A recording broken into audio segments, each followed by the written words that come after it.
forwards at centre and French on the wing.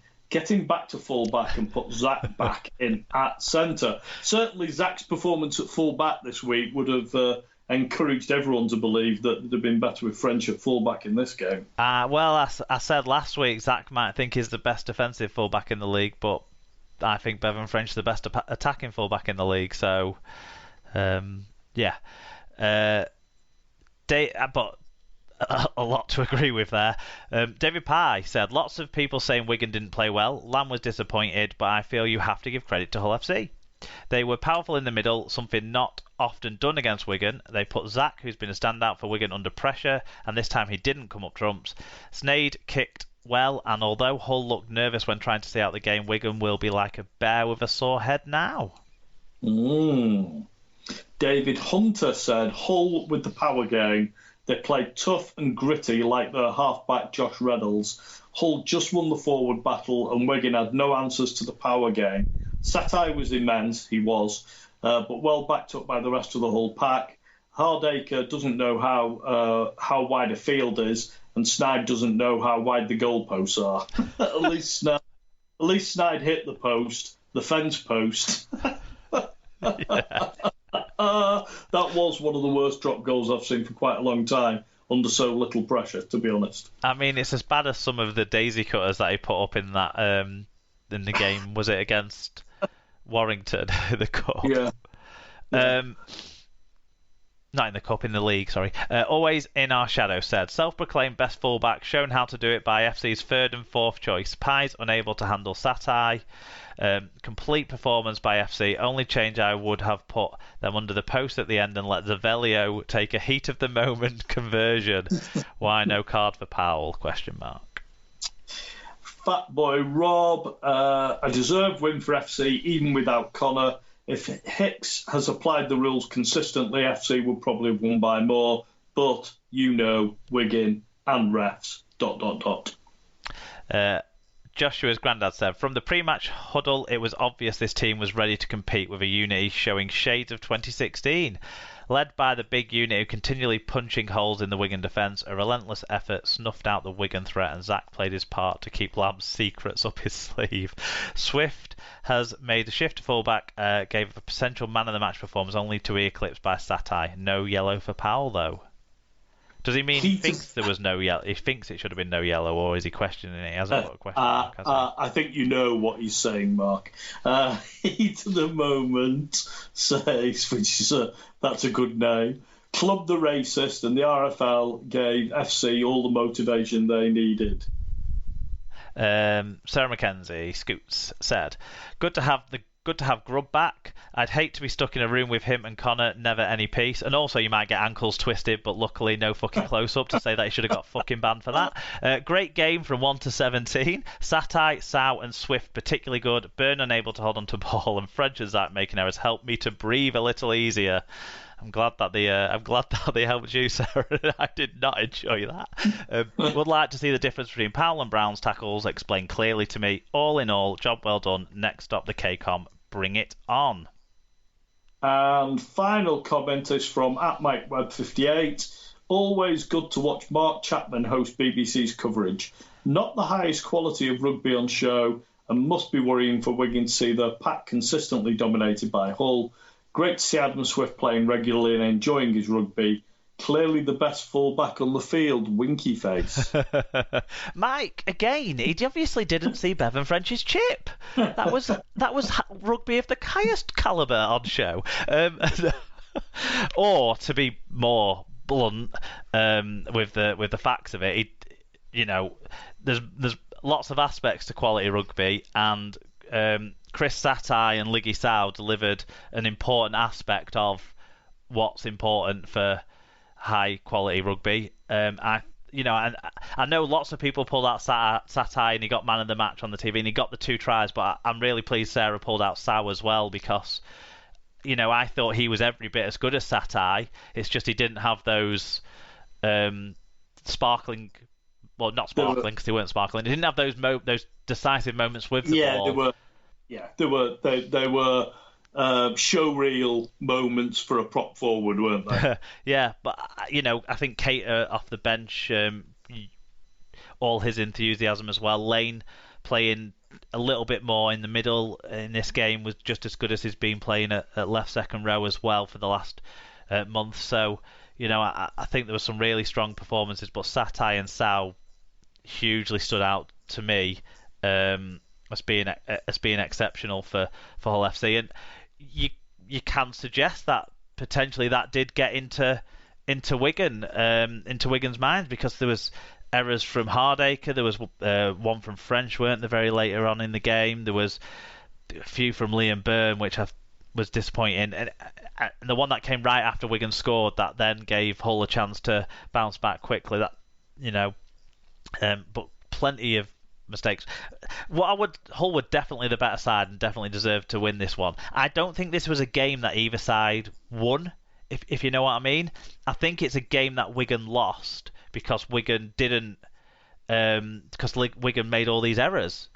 But that's not taken away from the intensity of Hull that caused those errors. But I feel like in those conditions, this sort of game, it was a game that you didn't lose rather than a game that you won in a way. And Hull did everything they needed to do to not lose that game, whereas Wigan did a lot of things that would contribute to losing that game, kicking off out on the full twice, hitting the post on a penalty from bang in front of the sticks, as well as all the errors that we talked about too.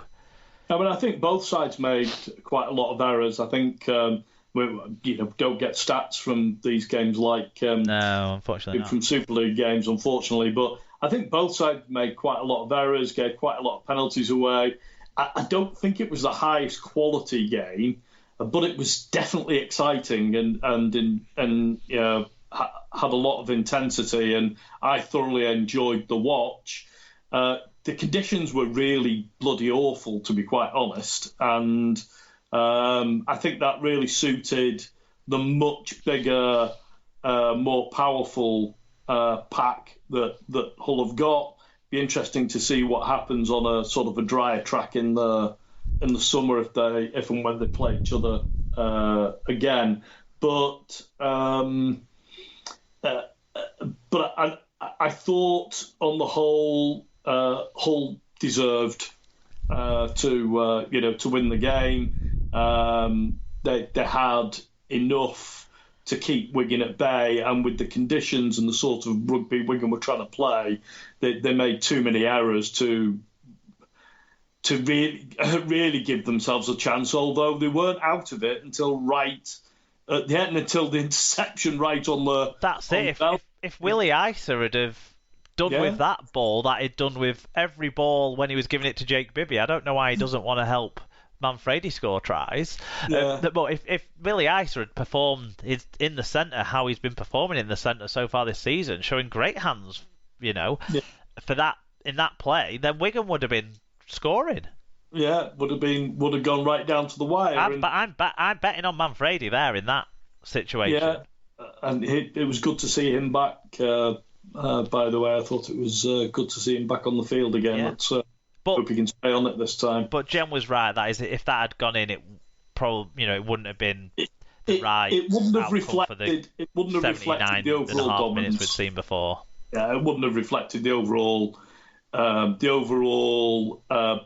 of the play towards it. Dominance isn't the right word, but it wouldn't have reflected the overall balance of play towards Hull.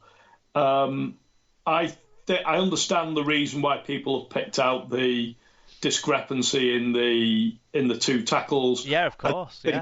I think they were both. I thought they both were yellow card tackles.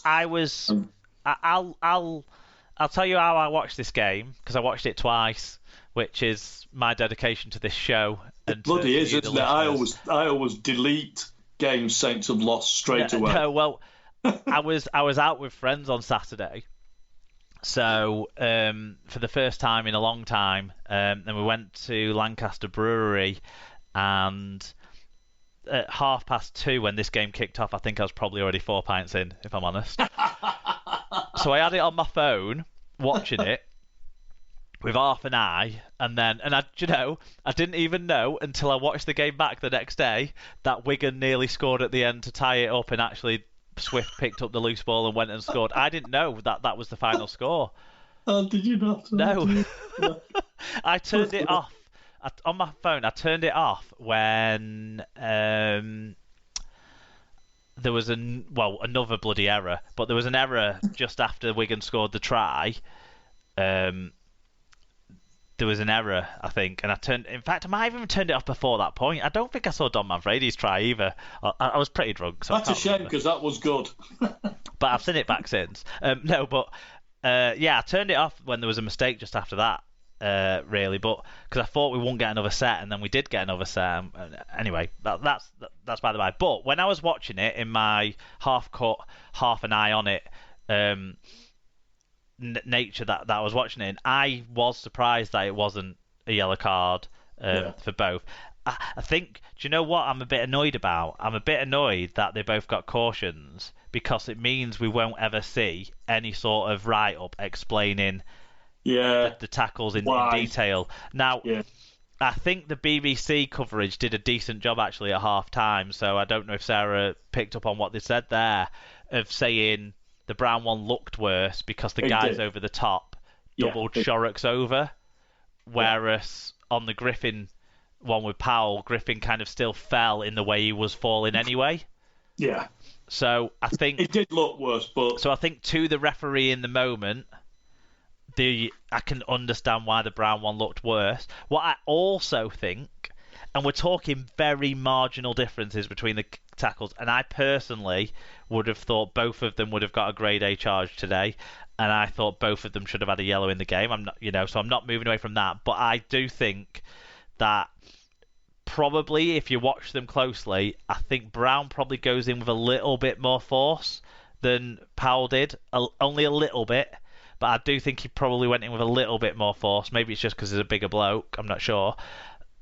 And I think Powell did get to a point where he pinned the legs together more, and I remember in the past, before this year, that being something that was talked about, whereas I felt Brown kind of went in on one leg first and then hit the other leg after he'd hit one leg. Now, I know Powell did hit one leg first and then hit, and then wrapped around the other leg. I think they were the minute differences at the time. On top of that, the impact of the guys over the top that bent Shorrock's over, that I think lies I think the latter definitely made it look worse. I think you're giving too much credit to our referees to pick up those subtleties. No, but I think when you put those pieces together, I think when you put the three pieces together, that's when you get that's maybe why the officials at the time saw them differently. But I agree with everyone who's saying they both should have been treated the same as yellow cards, because they were both tackles below the knee, and neither of them were just loop around the legs to take the legs tackles. They both were going into the legs tackles. Yeah, they were. Should have both been dealt with. I think it was just a mistake. I also totally do back up what I say, that I'm certain that the Grub lived up to his nickname in more ways than one in this game. One, diving when he wasn't even running the line towards the ball. Liam Farrell was actually running a line towards where the ball was caught, and the Grub ran into him and then dived and got a penalty. I thought that was why he's called the Grub. And then later on, when he twisted Zach Hardacre's ankle when he tackled him round the legs, I think because the play moved on quite quickly into a Wigan attack, there was no replay of that incident. There was no going back to it, but I'm fairly certain he twisted his ankle after tackling him with his hand, when he was down. What happened to Hardacre in this game? He's been playing so well this season. I thought he must have been out on the lash in Featherstone. Or a late night with the baby, and could have been that. An earlier start than the other games he played in. I don't know. You could make any number of excuses for him. He just didn't turn up and didn't play very well, and Hull had players that recognised that and took advantage of that. But yeah, the kicking part of it, just inexcusable, isn't it? Once, maybe, bit of weather around, but twice in almost exactly the same way. It's just not. That was poor doing. I think from the end of last year, I've had my doubts about whether Hardaker's the right person to be kicking goals. And then once you saw Smith land the conversion from the touchline,